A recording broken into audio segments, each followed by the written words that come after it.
নামাজ দিয়ে বলেন তো দেখি নামাজ কয় ওয়াক্ত? কোন বান্দা যদি 5 ওয়াক্ত নামাজ জামাতের সাথে আদায় করে গো, আমার আল্লাহ পাক রব্বুল আলামিন ওই বান্দার আমলনামায় 50 ওয়াক্ত নামাজের সওয়াব দান করে দিবে।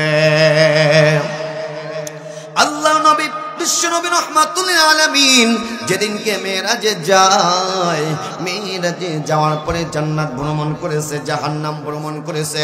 হঠাৎ করে জান্নাত জাহান্নাম ভ্রমণ করার পর পৃথিবীতে ফিরে আসার সময় পয়গম্বর মুসা নবীর সাথে সাক্ষাৎ। নবী গো, আল্লাহ তাআলা আপনাকে কি দান করেছে? বলে 50 ওয়াক্ত নামাজ দান করেছে। মুসা নবী ডাক দিয়ে বলেন, ওগো নবী, আপনার উম্মতের হায়াত কম, আপনার উম্মতেরা বড়ই দুর্বল, এই 50 ওয়াক্ত নামাজ তারা আদায় করতে পারবে না। যান যান কমাইয়া নিয়ে আসেন, কমাইয়া নিয়ে আসেন। আল্লাহর নবী আবার আল্লাহ তাআলার কাছে গেলেন, যাওয়ার পরে বলেন, মালিক, আমার উম্মতেরা এই 50 ওয়াক্ত নামাজ আদায় করতে পারবে না, একটু কমাইয়া দেন। এরপরে আল্লাহ পাক রব্বুল আলামিন 5 ওয়াক্ত কমাইয়া দিয়েছেন। আর হইল কয় ওয়াক্ত? 45 ওয়াক্ত। এবার আবার মুসা নবীর সাথে সাক্ষাৎ। ওগো নবী, আল্লাহ তাআলা আপনাকে কি দিয়েছেন? বলে এবার 45 ওয়াক্ত নামাজ দিয়েছেন। নবী আবার, আপনার উম্মতরা এই 45 ওয়াক্ত নামাজ আদায় করতে পারবে না, যান যান কমাইয়া নিয়ে আসেন।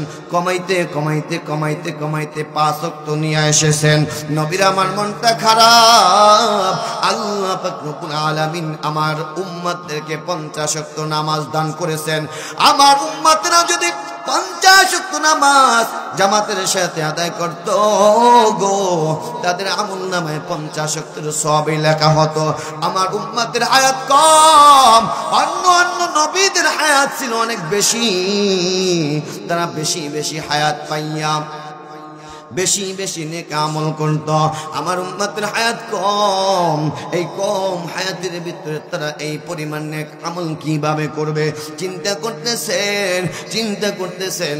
আল্লাহ পাক রব্বুল আলামিন হাবিবকে ডাক দিয়া বলেন, নবী আমার, আপনার কোনো চিন্তা নাই, আপনার কোনো টেনশন নাই, আপনার উম্মতদেরকে জানিয়ে দেন, আপনার কোনো উম্মত দুনিয়াতে থাকা অবস্থায় যদি 5 ওয়াক্ত নামাজ জামাতের সাথে আদায় করে, আমি মালিক ওই উম্মতদেরকে শুধুই স্বল্প নেক দিব না, আমি আল্লাহ তাআলা খুশি হইয়া ওই বান্দার আমলনামায় 50 ওয়াক্ত নামাজের সওয়াব দান করে দেব।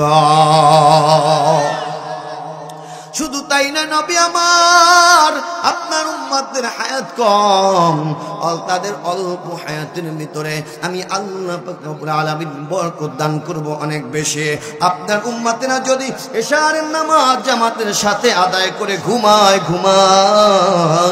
ঘুম থেকে উঠে যদি আবার ফজরের নামাজ জামাতের সাথে আদায় করে গো, এই ঘুমানোর মাঝখানে যতটুকু সময় যায়, এই সময়টাকে আমি আল্লাহ তাআলা নেকের পাল্লায় ওজন দিয়া জান্নাতের মেহমান বানিয়ে দেব। এরপর নবীর আমার টেনশন চিন্তা। আল্লাহ পাক রব্বুল আলামিন ডাক দিয়ে বলেন, ওগো নবী,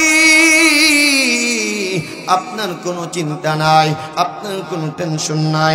নবী গো, আপনার উম্মতদেরকে আপনি জানিয়ে দেন, আপনার উম্মতের হায়াতের জিন্দেগিতে যদি এশারেন কোনো হায়াতের জিন্দেগিতে বান্দা যদি রমজান মাসটা তার হায়াতেই যায়, আর রমজান মাসের একটা রাত্র সবে কদরের রাত্রটা যদি আমার ইবাদত, আমার গোলামি, আমার দাসত্বের মধ্যে যদি কাটিয়ে দেয়, আমি আল্লাহ পাক রব্বুল আলামিন ওই একটা রাত্র ইবাদতের বিনিময় শুধুই স্বল্প নেক দিব না, আমি আল্লাহ তাআলা খুশি হইয়া তার আমলনামায় 1000 মাসেরও সওয়াব দান করে দেব। আল্লাহু আকবার।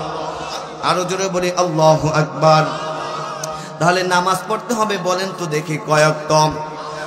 আল্লাহর নবী মুসা আলাইহিস সালাতু ওয়াস সালামের উপরে সর্বপ্রথম যখন আয়াত নাজিল হয়, ইন্নানি আনাল্লাহ লা ইলাহা ইল্লা আনা ফা'বুদনি ওয়া আকিমিস সালাতা লিযিকরি ইন্নানি আনাল্লাহ নিশ্চয়ই আমি আল্লাহ লা ইলাহা ইল্লা আনা ফা'বুদনি আমি ছাড়া কোনো ইলাহ নেই আমি ছাড়া কোনো দাসত্ব করার কেউ নাই ওয়া আকিমিস সালাতা লিযিকরি আমার শরণার্থে নামাজকে কায়েম করো একটু আওয়াজ দিয়ে বলেন তো দেখি নামাজ কায়েম করব কার জন্য একটা আওয়াজ বন্ধ রাখবেন না সবাই জবান খুলে বলেন নামাজ পড়বো কার জন্য আল্লাহ বলেন ইন্না সালাতি ওয়া নুসুকি ওয়া মাহইয়ায়া ওয়া মামাতি লিল্লাহি রাব্বিল আলামিন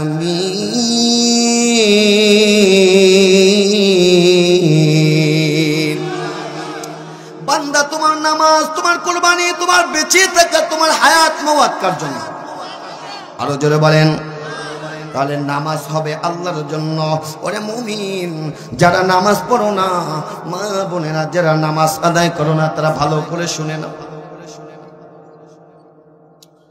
পয়গম্বর মুসা আলাইহিস সালাতু ওয়াস সালামের জামানায় এক মহিলা জিনা করেছে বেবিচার করেছে অবৈধ একটা সন্তান পেটে ধারণ করেছে এবার মুসা নবীর কাছে ডাক দিয়ে বলে নবী